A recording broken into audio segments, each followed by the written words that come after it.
প্রিয় দিনদার ইমানদার মুসলিম ভাই বোন, আজ রবিবার শবে কদরের দ্বিতীয় রাত। শেষ দশকে এই 23, 25, 27, 29 বেজোড়া রাতগুলো হলো শবে কদরের রাত। এই পবিত্র শবে কদরের রাতে এই শ্রেষ্ঠ 5টি ইস্তেগফার পাঠ করুন।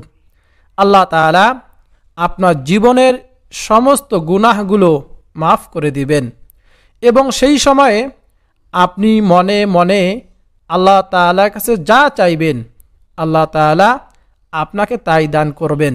বলুন সুবহানাল্লাহ। শবে কদর এমন একটি রাত যে রাতের বর্ণনা আল্লাহ তাআলা পবিত্র কোরআন মাজিদে দিয়েছেন। আল্লাহ তাআলা বলেন, লাইলাতুল কদরি খায়রুম মিন আলফি শাহর। এই লাইলাতুল কদর হলো 1000 মাস থেকে উত্তম। বলুন সুবহানাল্লাহ। অর্থাৎ এক রাতের ইবাদতে আপনি 1000 মাস রাত জেগে ইবাদতের সওয়াব অর্জন করতে পারবেন। বুখারী ও মুসলিম শরীফের হাদিস। হযরত আবু হুরায়রা রাদিয়াল্লাহু তাআলা আনহু বর্ণনা করেন, তিনি বলেন, যে ব্যক্তি শবে কদরের রাতে ঈমান ও ইখলাসের সাথে কিয়াম করবে অর্থাৎ নামাজ পড়বে, তার পূর্ববর্তী যাবতীয় গুনাহ ক্ষমা করে দেওয়া হবে। বলুন সুবহানাল্লাহ। সুতরাং এই রাত যদি পেয়ে যান তাহলে সারা রাত জেগে ইবাদত করতে হবে।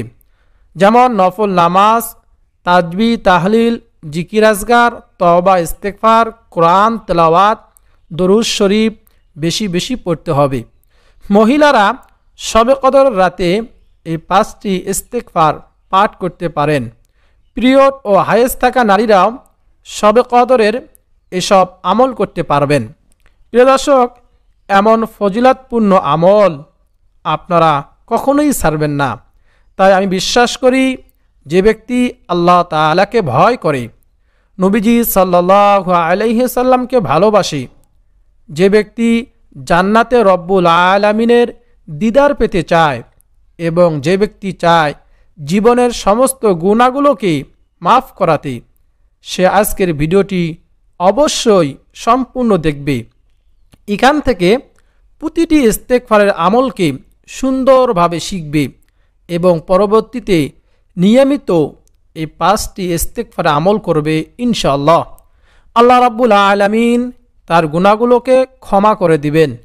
নবীজি সাল্লাল্লাহু আলাইহি সাল্লাম বলেন, হে আমার উম্মত, তোমরা শোনো, আমি দৈনিক দিন 100 বার তওবা ইস্তেগফার করি। তাহলে একটি ভেবে দেখুন প্রিয় দর্শক, যে নবীর কোনো গুনাহ নেই, যে নবী সাল্লাল্লাহু আলাইহি সাল্লাম একেবারেই নিষ্পাপ মাসুম, সেই নবী যদি দৈনিক দিন 100 বার তওবা ইস্তেগফার করতে পারে, তাহলে আমাদের তো গুনাহের কোনো শেষ নেই। এই গুনাহগুলো আল্লাহ তাআলা গোপন করে রেখেছেন। তাহলে আমরা কেন দৈনিক দিন ইস্তেগফার পড়তে পারবো না? এবং আমাদের কি পরিমাণে তওবা ও ইস্তেগফার করা দরকার প্রতিদিন? নবীজি সাল্লাল্লাহু আলাইহি সাল্লাম বলেন, হে উম্মত, মানুষের মৃত্যুর পর প্রথম ধাপটি হলো অন্ধকার কবর। ওই কবরে গিয়ে যে নাজাত পেয়ে যাবে তার পরকালীন জিন্দেগিটাও ধন্য হয়ে যাবে। বলুন সুবহানাল্লাহ। আর যে কবরে ধরা পড়ে যাবে তার পরকালীন জিন্দেগি একেবারেই কষ্ট হয়ে যাবে। নাউজুবিল্লাহ। এজন্য প্রিয় দর্শক, এখনও সময় আছে। আল্লাহ তাআলার কাছে তওবা ইস্তেগফার করে ফিরে আসুন। আজকের ভিডিওতে দেখে ইস্তেগফারগুলো শিখে আল্লাহ তাআলার কাছে ক্ষমা চান, মাফ চান, নিজের গুনাহগুলোকে ক্ষমা করিয়ে নিন। আমরা চাই না যে আমাদের পরকালীন জিন্দেগিটি কঠিন হোক, আমরা চাই আমাদের পরকালীন জিন্দেগিটা সহজ করে দেওয়া হোক। আল্লাহ তাআলার ফরজ বিধান পালন করার পাশাপাশি এই 5টি ইস্তেগফারের আমল আপনারা নিয়মিত করবেন। বিশেষ করে এই পবিত্র মাহে রমজানে শেষ দশকে বেশি বেশি ইস্তেগফার পাঠ করব। বিশেষ করে শবে কদর রাত্রিতে আমরা নামাজের পাশাপাশি ইস্তেগফারগুলো বেশি বেশি পাঠ করব। চলুন একে একে প্রত্যেকটি ইস্তেগফারের সাথে আপনাদেরকে পরিচয় করিয়ে দেই। প্রিয় দর্শক, আজকের ভিডিওতে বলা 5টি ইস্তেগফারের মধ্যে সর্বপ্রথম 1 নম্বর ইস্তেগফারটি হলো রব্বানা যালামনা আনফুসানা ওয়া ইল্লাম তাগফির লানা ওয়া তারহামনা লানাকুনান্না মিনাল খাসিরিন। আপনারা বাংলা দেখে অথবা স্ক্রিনশট দিয়ে রাখবেন, আপনারা দেখেও আমল করতে পারবেন। রব্বানা যালামনা আনফুসানা ওয়া ইল্লাম তাগফির লানা ওয়া তারহামনা লানাকুনান্না মিনাল খাসিরিন।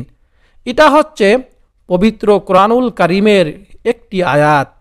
কোনো ব্যক্তি যদি পবিত্র কোরআনুল কারীমের এই আয়াতটি বেশি পরিমাণে পাঠ করতে পারে, তার গুনাহগুলো আল্লাহ তাআলা বেশি পরিমাণে ক্ষমা করতে থাকবেন। বলুন সুবহানাল্লাহ। হযরত আদম আলাইহিস সালাতু ওয়াস সালাম ও আম্মাজান হাওয়া আলাইহিস সালাতু ওয়াস সালাম যখন জান্নাতে ফল খেয়ে ভুল করে বসলেন, তখন আল্লাহ রাব্বুল আলামিন তাদেরকে দুনিয়ার জমিনে পাঠিয়ে দিলেন। জান্নাত থেকে তাদেরকে দুনিয়াতে পাঠিয়ে দিলেন। একজনকে পৃথিবীর এক মাথায়, অপরজনকে পৃথিবীর আর এক মাথায় পাঠিয়ে দিলেন। পৃথিবীর 2 মাথায় থেকে 2 জন 350 বছর পর্যন্ত অঝরে ধারায় কান্না শুরু করলো। এই কান্না করতে করতে তারা বেশি পরিমাণে বলতে লাগলো, রব্বানা যালামনা আনফুসানা ওয়া ইল্লাম তাগফির লানা ওয়া তারহামনা লানাকুনান্না মিনাল খাসিরিন। আল্লাহ তাআলার কাছে ইস্তেগফারটি সম্পর্কিত কথাটা এতটাই ভালো লেগেছে যে আল্লাহ তাআলা এই কথাটাকে পবিত্র কোরআনুল কারীমের একটি আয়াত হিসেবে পরবর্তীতে দিয়েছিলেন। বলুন সুবহানাল্লাহ। কোনো ব্যক্তি যদি ইস্তেগফারটি সম্পর্কিত এই আয়াতটি বেশি পড়তে পারে, আল্লাহ তাআলা তার গুনাহগুলোকে ক্ষমা করতে থাকেন। আর যদি খাঁটিভাবে তওবা করতে পারেন, তাহলে তার জীবনের সব গুনাহগুলো ক্ষমা করে দিবেন। বলুন সুবহানাল্লাহ। তাহলে সর্বপ্রথম 1 নম্বর ইস্তেগফারটি হলো রব্বানা যালামনা আনফুসানা ওয়া ইল্লাম তাগফির লানা ওয়া তারহামনা লানাকুনান্না মিনাল খাসিরিন। 5টি ইস্তেগফারের মধ্যে 2 নম্বর ইস্তেগফারটি হলো রব্বিগফিরলি রব্বিগফিরলি রব্বিগফিরলি। এই ছোট্ট ইস্তেগফারটি আপনারা পাঠ করবেন। তা হলো রব্বিগফিরলি, এর অর্থ হে আল্লাহ আমাকে ক্ষমা করুন, আমাকে মাফ করুন। বলুন সুবহানাল্লাহ।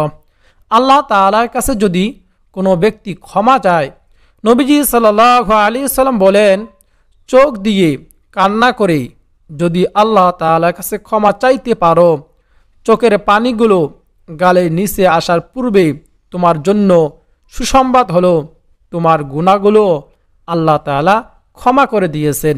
বলুন সুবহানাল্লাহ। অথচ আমরা কান্না করতেই পারি না। বিভিন্ন কষ্টের সময় আমরা কান্না করি, অথচ আল্লাহ তাআলার সামনে আমাদের কান্না আসে না। আমাদের অন্তরটা একেবারে পাথর হয়ে গিয়েছে। শয়তান এমনইভাবে অন্তরের মধ্যে বাসা বেঁধেছে যে কান্না তো আসবে দূরের কথা, আরও হাসি এসে পড়ে আরেকজনের মুনাজাতের মধ্যে কান্না করলে। তাই 2 নম্বরে আমরা যে ইস্তেগফারটি পেলাম তা হলো রব্বিগফিরলি। মোনাজাতের মধ্যে কেঁদে আমরা আল্লাহ তাআলার কাছে চাইব, তিনি আমাদেরকে ক্ষমা করে দিবেন। বলুন সুবহানাল্লাহ। তারপরে 3 নম্বরে যে ইস্তেগফারের আমলের কথা বলবো, সেই ইস্তেগফারটি হলো সর্বশ্রেষ্ঠ ইস্তেগফার, সাইয়্যিদুল ইস্তেগফার। নবীজি সাল্লাল্লাহু আলাইহি সাল্লাম বলেন, মানুষের মৃত্যুবরণ করে 2টি সময়ে, হয়তো দিনে মৃত্যুবরণ করে অথবা রাতে মৃত্যুবরণ করে।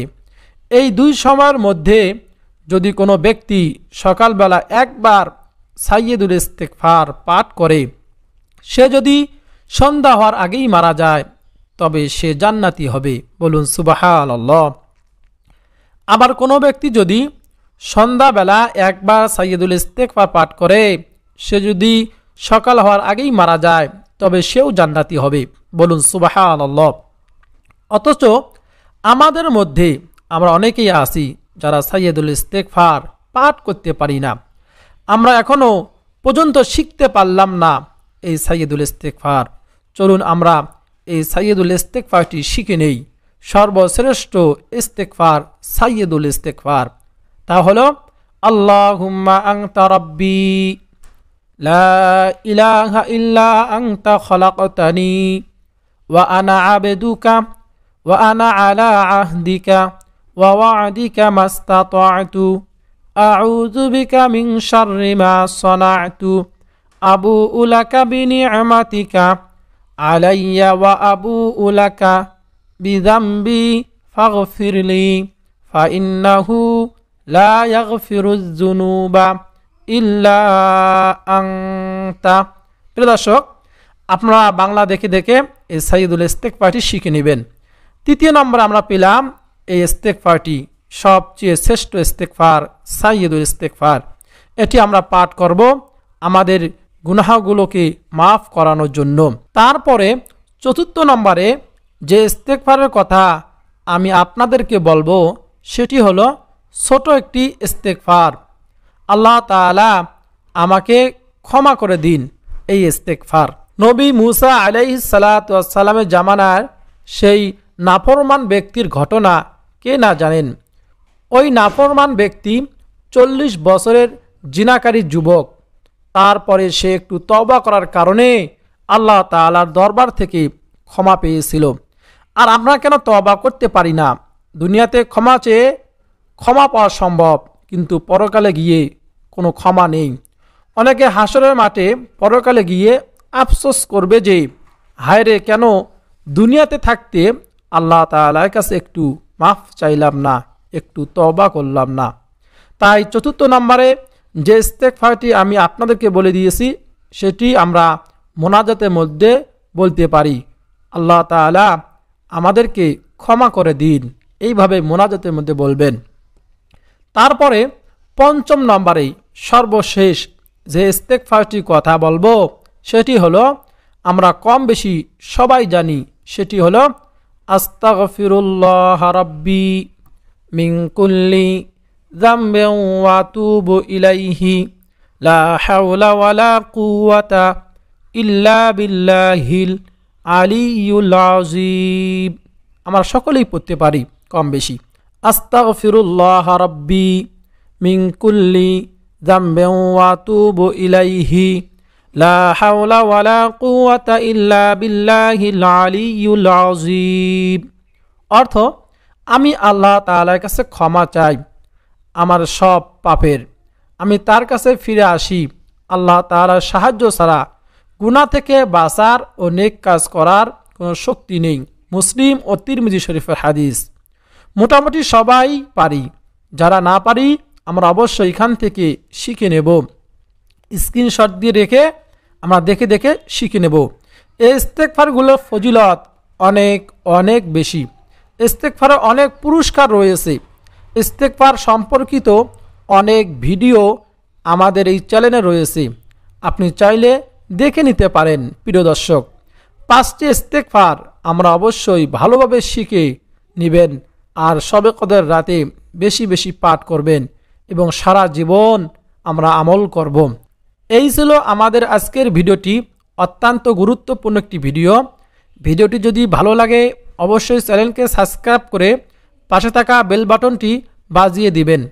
ভিডিওটিতে একটি লাইক দিবেন এবং কমেন্টে আমিন লিখবেন এবং অন্য মুসলিম ভাই ও বোনদের কাছে ভিডিওটি শেয়ার করে ছড়িয়ে দিবেন, যেন তারাও দেখে শিখে ইস্তেগফারের আমলগুলো করতে পারে। আল্লাহ রাব্বুল আলামিন আমাদের সকলের ইস্তেগফার কবুল করে আমাদেরকে মাফ করে দিন। আমিন।